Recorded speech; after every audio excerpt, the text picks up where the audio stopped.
បាទជំរាបសួរលោកគ្រូក៏ដូចជំរាបសួរទៅមិត្តរួមថ្នាក់ទាំងអស់គ្នាហើយនេះគឺជាបច្ចេករបស់ខ្ញុំដែលខ្ញុំមកពីក្រុម A25 សមាជិករបស់ខ្ញុំទាំងអស់ខ្ញុំនឹងដាក់នៅតាមក្រោយឲ្យលោកគ្រូមើលហើយនេះគឺជា page ទាំងអស់ដែលខ្ញុំបានបង្កើតឡើងវាមានបង្កើត page component វាមួយដើម្បីកដោប page ទាំងអស់ហ្នឹងវាមានabout វាមាន contact វាមាន show off វាមាន show off question វាមាន footer វាមានheader វាមាន product វាមាន model វាមាន server វាមាន asset សម្រាប់ផ្ទុករូបរបស់យើងនេះគឺជា product រូបរបស់យើងហើយអានេះគឺជា product server របស់យើងទាំងអស់នេះគឺជាយើងផ្ទុក server ដែលបានមកពី product របស់យើងផ្ទុកនៅកន្លែងនេះទាំងអស់ហើយសម្រាប់main TF របស់យើងវិញគឺដើម្បីហៅ page ទាំងអស់នេះយកមកប្រើប្រាស់ដើម្បីតម្រៀបវាឲ្យជារូបរាង page នីមួយៗហើយទាំងអស់នេះគឺ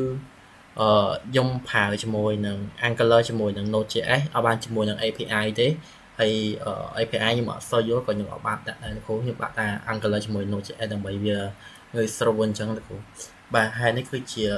page contact របស់យើងវាមាន name តកោមាន email y email អីចូលអញ្ចឹងទៅបន្តមកទៀតមាន about តកតងជាមួយនឹងទីតាំងហាងមានប្រវត្តិរបស់ហាងយើងអីអញ្ចឹងទៅហើយបើ view A វិញវាមានអត់មានអីច្រើនទេវាមានសំណួរផ្សេង footer របស់យើងវាមាន home វាមាន about view A វាមានវាមាន header របស់យើងគឺមាន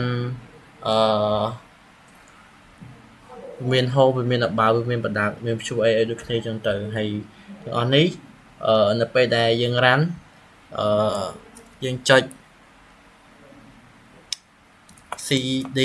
cd មួយសិនដើម្បីចូលទៅកាន់ឈ្មោះនេះហើយបន្តមកទៀតយើងចុច ng source ហើយមិនដក o ទេតែយើងដក o ក៏វាអត់ដើរដែរអានេះគឺជា server ខ្ញុំ run លើបានដាក់ឲ្យវាចុចដក o ទេហើយយើងដាក់ធម្មតា server ហ្នឹងទៅគឺវាដើរទៅគ្រូយើងចុច tab មួយមក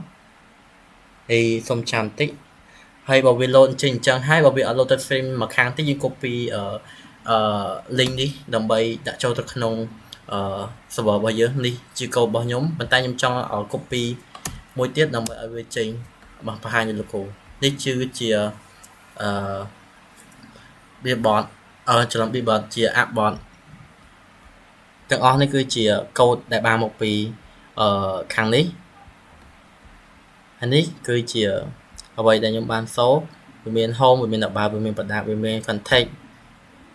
វាមាន product របស់យើងសូអញ្ចឹងទៅហើយនៅពេលដែលយើងចុច about គឺវា load ទៅកាន់ page ថ្មីមួយទៀតអានេះធ្វើអំពី cosmetic cosmetic នេះគឺជាហាងcosmetic នៅពេញយើងដែរហើយអានេះគឺសូពី product របស់យើងវាមាន